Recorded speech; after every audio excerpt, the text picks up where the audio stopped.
টাকা যেটা রাজ্য দিতে চায় তার অনুমতি দেওয়া হোক সময় নষ্ট না করে। এই বাড়ি তৈরি করার টাকা অর্থ রাজ্য সরকার দিতে চায় তার অনুমতি ইলেকশন কমিশন যেন সময় নষ্ট না করে রাজ্য সরকারকে ইমিডিয়েট অনুমতি দেয় যাতে সেই কাজ শুরু করা যায়।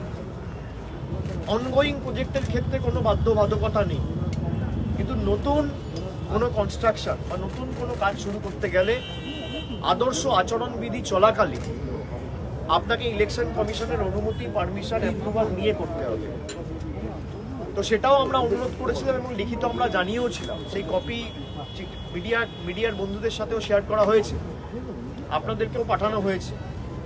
উনি আজকে আমাকে বললেন যে ইলেকশন কমিশনের যারা দায়িত্বে রয়েছেন চিফ ইলেকশন কমিশনারের সাথে উনি কথা বলতে চেয়েছিলেন, কিন্তু চিফ ইলেকশন কমিশনারের সাথে উনি কথা বলতে পারেননি। চিফ ইলেকশন কমিশনার কেন কথা বলেননি তা আমি জানি না, হয়তো বাংলার রাজ্যপাল ফোন করছে বলে, বাংলার দাবি তুলবে বলে, আমি জানি না। চিফ ইলেকশন কমিশনার রাজ্যপালের সাথে কথা বলছে না, অর্ডার অফ প্রেসিডেন্সে তো রাজ্যপাল চিফ ইলেকশন কমিশনারের অনেক নিচে। আমি যদি ভারতবর্ষের অর্ডার অফ প্রেসিডেন্স দেখি, এটাই তো বিজেপির নতুন ভারত, সংবিধানকে কোনো মান্যতা এরা দেয় না।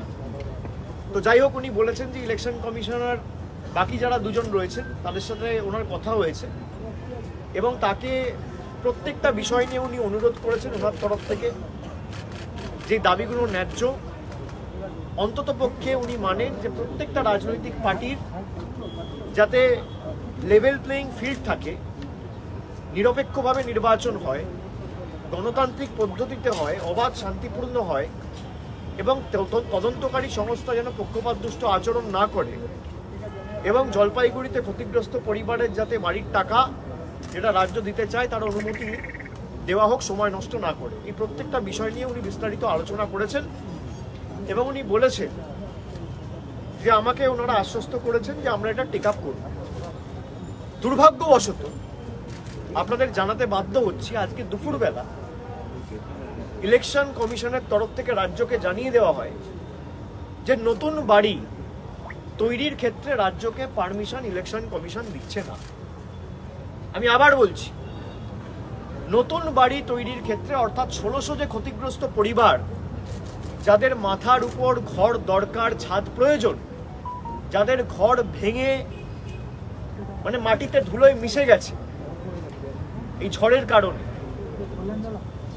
তাদের বাড়ি তৈরি করার টাকা রাজ্য দিলেও এর অনুমতি ইলেকশন কমিশন দেবে না। রাজ্যকে বলা হয়েছে তুমি ড্যামেজ দিতে পারো, আংশিক যদি ক্ষয়ক্ষতি হয়ে থাকে তাহলে 5000 টাকা ড্যামেজ, আর যদি একটু বেশি হয় তাহলে 20,000 টাকা ড্যামেজ।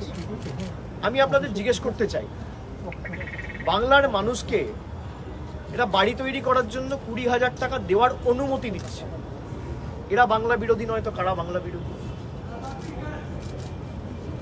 বাংলার মানুষকে কি ভাবছে এরা যে ভিক্ষা টাকা তো আমরা দিচ্ছি? এই যে কেন্দ্রের প্রতিনিধি এসে থাকে রাজভবনে, যে আলোটা জ্বলে, এটা বাংলার মানুষের টাকায়, ভুলে গেলে চলবে না।